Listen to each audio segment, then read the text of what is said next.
Acabamos de terminar un panel donde discutimos los cambios en los programas de transferencia condicionada, tanto en Chile como en Colombia. Los cambios son bastante interesantes en términos de que en Chile el programa que predecía al programa nuevo que se llama Ingreso Ético Familiar era un programa multidimensional que trataba de concentrar intervenciones en diferentes dimensiones del bienestar y tratar de combatir la exclusión social que hacía que las familias en pobreza extrema no podían acceder a sus beneficios. Ahora, los cambios en Chile hacia el ingreso ético familiar es más que todo enfatizar las transferencias condicionadas.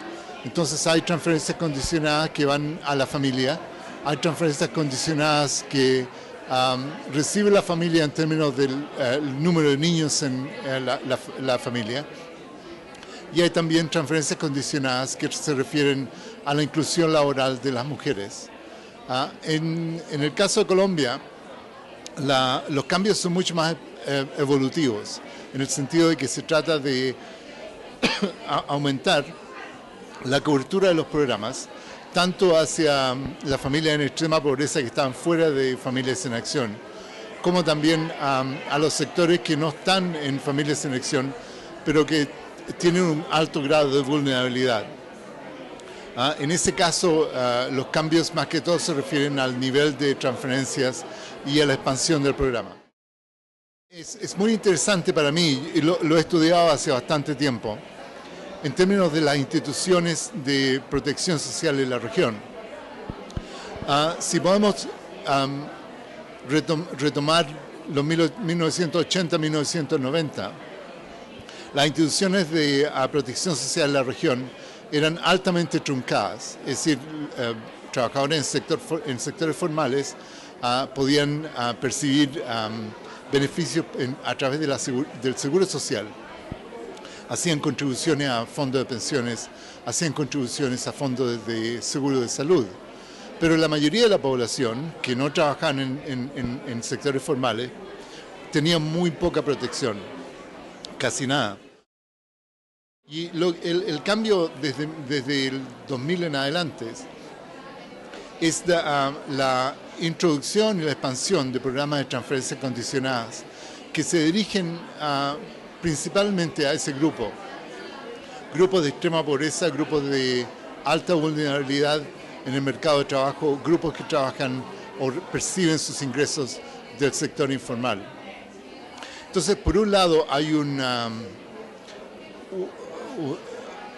expansión de la protección social hacia sectores que estaban excluidos antes, que es muy favorable. Por otro lado, la integración de estos sectores a los sistemas de protección social no es horizontal, sino que es vertical, porque se integran con condiciones diferentes, con beneficios diferentes, mucho menos generosos que los beneficios del seguro social. Lo interesante es hacia dónde va esta temática, y me parece a mí que la temática se ve hacia el futuro en términos de que los programas de transferencia condicionada se van institucionalizando, van cubriendo una proporción de la población más alta y van perfeccionando los beneficios de forma de que las transferencias producen no solamente la superación de la pobreza, sino que un nivel por lo menos básico de protección social.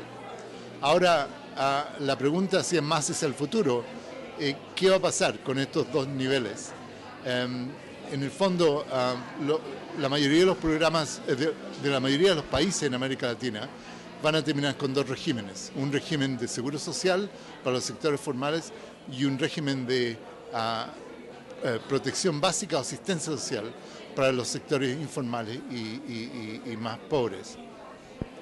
Y el desafío para los países latinoamericanos es cómo van a poder complementar estos dos regímenes en el futuro.